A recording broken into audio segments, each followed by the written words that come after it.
Thank you.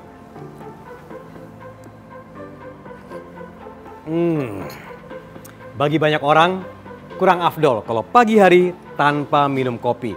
Ditambah aromanya. Nikmat sekali.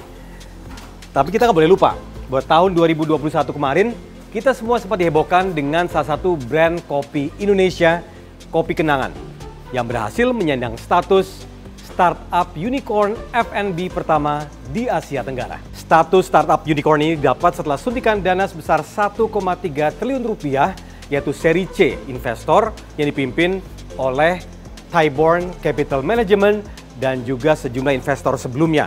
Di antaranya yaitu Horizons Ventures, Kunlun, dan juga B Capital, serta satu lagi investor baru yaitu Falcon Edge Capital. Nah, sebagai retail kopi siap minum atau ready to drink, Kopi Kenangan nggak sendirian. Dari data tahun 2020, data statistiknya ternyata ada 6 brand kopi Indonesia dengan jumlah gerai terbanyak. Ada Janji Jiwa, 800 gerai, kemudian ada Starbucks 440 gerai, kemudian ada Kulo 300 gerai, ada Kopi Kenangan juga 300 gerai, kemudian ada Excelso 126, dan Coffee Bean 108 gerai. Data Euromonitor menunjukkan volume penjualan retail kopi ready to drink di tahun 2013 mencapai 50 juta liter. Kemudian di tahun 2018 meningkat signifikan mencapai 120 juta liter. Sementara itu, data terbaru dari Nielsen IQ menyebutkan pertumbuhan rata-rata konsumsi kopi ready to drink di Indonesia sebelum pandemi meningkat mencapai 20%. Sempat melemah di tahun 2020, kemudian rebound kembali 20% di tahun 2021. Nah, selain itu, menurut data riset Tofin menunjukkan pertumbuhan gerai kopi ready to drink di Indonesia dari tahun 2016 hingga 2019 meningkat tajam mencapai 300%. Nah, pertumbuhan ini juga didukung oleh behavior dari pecinta kopi yang bukan lagi generasi tua, melainkan generasi Z dan Y. Ngopi biasanya sambil ngerjain kerjaan gitu kan, sambil nongkrong sama temen.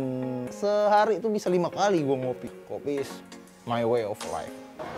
Saya kerja terus inspirasi saya nggak dapet, saya pasti minum kopi. Gue bisa minum kopi itu sehari kayak orang makan aja lah 3 kali. Kayak udah ketergantungan juga sih sama kopi. Sehari itu bisa 3-4 kali sih. Nah, lo kalau ngomong kopi tuh sama gue tuh, ya harga mah bukan masalah lah buat gue kalau kopi ya. Yang penting murah. Nah, 40% dari generasi Z dan Y di Indonesia di tahun 2020, pecinta kopi ready to drink rata-rata memiliki alokasi belanja 200.000 per bulan. Nah, dengan menghitung jumlah gerai yang ada saat ini, kemudian dengan penjualan rata-ratanya, yaitu 200 gelas kopi per hari dengan harga Rp22.000 per gelas, Tofin memperkirakan nilai bisnis kedai kopi di Indonesia mencapai Rp4,8 triliun per tahun. Organisasi Kopi Internasional, International Coffee Organization, ICO, mencatat produksi kopi di Indonesia pada 2019 sebanyak 565.000 ton. Dan konsumsi kopi di dalam negeri menembus 288.000 ton. ICO juga menyebutkan tingkat konsumsi Indonesia sejak 2008 hingga 2019 telah tumbuh sebesar 44%. Konsumsi kopi Indonesia per kapita 1,13 kg per tahun, dan tidak heran jika bisnis kopi tumbuh merebak hampir di seluruh Indonesia. Indonesia sendiri merupakan salah satu negara eksportir dan produsen kopi terbesar dunia setelah Brazil, Vietnam, dan Kolombia. Cuan gerai kopi nggak bisa dipandang sebelah mata. Tapi gimana ya prospeknya ke depan? Dan juga gimana caranya gerai kopi bisa mendapatkan suntikan dana investor triliunan rupiah?